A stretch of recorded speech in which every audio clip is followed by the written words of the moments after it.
دوستو آج ہم بات کریں گے ایسے نوجوان لیڈر کی جس کا نام سنتے ہی فرانس کے ایوان اقتدار لرز اٹھتے ہیں، جس کا جذبہ، وژن اور ارادہ پوری دنیا میں ایک نئی لہر لے آیا ہے۔ نام ہے ابراہیم تراؤڑے، برکینا فاسو کا صدر، مگر اصل میں پورے افریقہ کا بیٹا، جو کہہ رہا ہے ہم پھر سے کسی کے غلام نہیں بنیں گے۔ یہ کہانی صرف ایک ملک کی نہیں، یہ کہانی ایک بر اعظم کی، ایک سسٹم کے خلاف بغاوت کی اور ان طاقتوں کے منہ پر تماچا ہے جو سمجھتے تھے کہ افریقہ ہمیشہ ان کا غلام بن کر رہے گا۔ تو ویڈیو کو آخر تک ضرور دیکھیں، کیونکہ ہم جانیں گے کہ ابراہیم تراؤڑے ہے کون، فرانس کا اصل کردار کیا تھا، امریکہ اور اسرائیل کس گیم میں ہے، روس کا کردار کیا رہا، کیا افریقہ آزاد ہو رہا ہے، خاص طور پہ پاکستان اور ایشیائی ممالک کو کیا سیکھنا چاہیے، اور ہندو انتہا پسند جو مسلمانوں سے نفرت کرتے ہیں ان کی اصل حقیقت کیا ہے۔ ابراہیم تراؤڑے برکینا فاسو کا سب سے نوجوان صدر ہے، صرف 35 سال کا۔ سن 2022 میں اس نے ایک ملٹری کوپ کے ذریعے پچھلی کرپٹ حکومت کو ہٹا دیا اور خود اقتدار میں آیا، لیکن یہ کوئی عام آمر نہیں، یہ بندہ فرانس کے نوآبادیاتی اثر و رسوخ کے خلاف کھلم کھلا اعلان کرتا ہے۔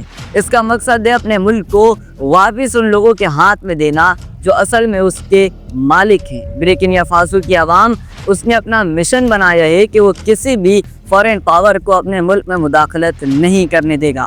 وہ نوجوان نسل کے لیے امید کا ایک کرن بن چکا ہے۔ اس کی گفتگو میں وہ جوش ہوتا ہے جو صرف سچے لیڈروں میں ہوتا ہے۔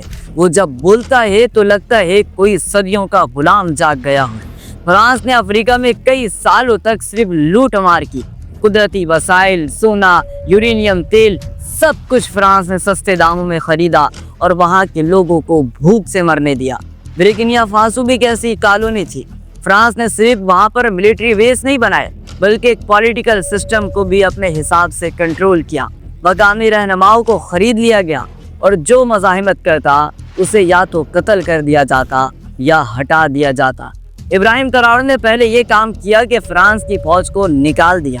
اس نے یہ کہا کہ ہم اپنی سیکیورٹی خود سنبھالیں گے، ہمیں کسی یورپ یا نیٹو کے سہارے کی ضرورت نہیں ہے۔ اور یہ اعلان صرف لفظوں میں نہیں تھا، اس نے اپنے عمل سے ثابت کیا۔ اب برکینا فاسو کسی کا غلام نہیں۔ اس نے فرانس کے سفارتکاروں کو بھی وارننگ دی ہے کہ آپ یہاں صرف تب تک محفوظ ہیں جب تک آپ عزت کے ساتھ رہیں گے۔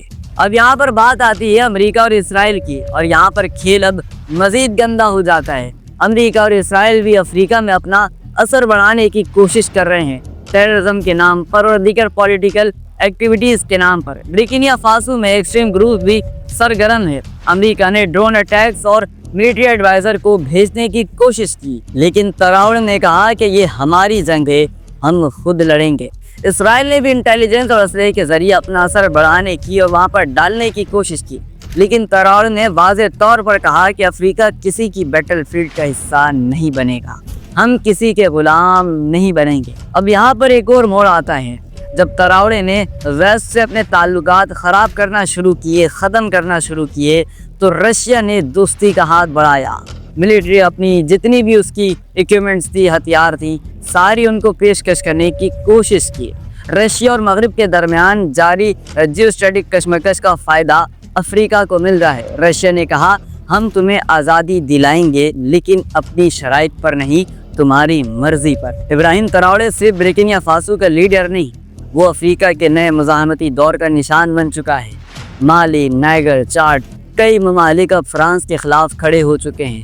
ساحل کے علاقوں میں ایک اینٹی کولونیل موومنٹ ابھر رہی ہے۔ لوگ کہہ رہے ہیں اب بس ہمیں اپنا سونا، اپنا مستقبل اور اپنا نظام چاہیے۔ یہ تحریک صرف بندوقوں اور احتجاجات کی نہیں، یہ ایجوکیشن، سیلف ریسپیکٹ اور یونائٹی کی تحریک ہے۔ دوستو یہ سب کچھ صرف افریقہ کا نہیں، یہ پوری دنیا کا نیریٹو بدل رہا ہے، خاص طور پر ایشیا کے لیے، جہاں کئی ممالک ابھی تک IMF اور ورلڈ بینک اور نیو کولونیل پالیسیز کے جال میں پھنستے جا رہے ہیں۔ پاکستان کے پاس بھی یہی موقع ہے کہ وہ افریقہ کے اس نئے اٹھان سے سیکھے۔ ابراہیم تراؤڑے نے جو سبق دیا ہے، سیلف ریلیونس اور عوام کے لیے ایک لیڈرشپ اور فورن کنٹرول کا انکار، پاکستان جیسے ممالک کے لیے بھی ایک روڈ میپ بن سکتا ہے۔ آج کا نوجوان چاہے وہ افریقہ کا ہو، ایشیا کا ہو یا پھر مڈل ایسٹ کا، ایک یہی بات رہنی چاہیے کہ ہم اس سسٹم کے خلاف ہیں جو امیر کو امیر اور غریب کو اور غریب کرتا جا رہا ہے۔ جب بھی کوئی لیڈر فریڈم کی بات کرتا ہے تو میڈیا اسے ایک ایکسٹریمز یا رشیا کا ایجنٹ کہہ دیتا ہے۔ تراوڑے کے ساتھ بھی یہی ہوتا ہے، ویسٹرن میڈیا اسے غیر مستحکم، خطرناک اور ناقابل اعتبار کہہ دیتا ہے، لیکن اصل میں جو خوف ہے وہ یہ ہے کہ اگر تراوڑے کا ماڈل کامیاب ہو گیا تو دوسرے ممالک بھی ریولیوشن آئے گا، پھر ورلڈ بینک، IMF اور پوری دنیا کا سسٹم ہل کر رہ جائے گا۔ IMF کا زور ختم ہو جائے گا، ورلڈ بینک کا زور ختم ہو جائے گا۔ اب بات ہو جائے ان بھکتوں کی، ہندو انتہا پسندوں کی، جو ہر وقت مسلمانوں کو گالیاں دیتے ہیں، جھوٹے الزامات لگاتے ہیں اور ہر مسئلے کا ذمہ دار اسلام کو ٹھہراتے ہیں، مسلمان کو ٹھہراتے ہیں۔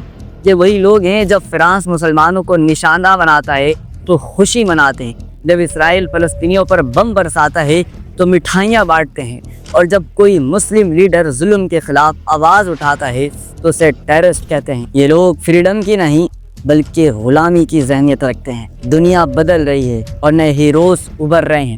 ابراہیم تراوڑے ایک چنگاری ہے، لیکن اگر ایشیا میں چنگاری بھڑک اٹھی تو سمجھ لیجئے کہ دنیا کا نقشہ بدل جائے گا۔ آپ کیا سوچتے ہیں؟ اپنی رائے کمنٹ باکس میں ضرور شیئر کریں، اور آپ ابراہیم تراوڑے کو ایک ہیرو مانتے ہیں یا ایک پولیٹیکل پپٹ؟ اور اگر آپ چاہتے ہیں کہ ہم اس موضوع پر مزید گہرائی سے سوچیں اور ویڈیو بنائیں تو کمنٹ باکس میں ابراہیم 2.0 لکھ دیں، اسپیم کر دیں، بالکل ہمیں کمنٹ بھرمانا چاہیے۔ امید کرتا ہوں کہ آپ کو ویڈیو پسند آئی ہوگی، اور اگر ویڈیو پسند آئی تو شیئر کریں اور ہمارے چینل کو سبسکرائب کریں۔ جزاک اللہ۔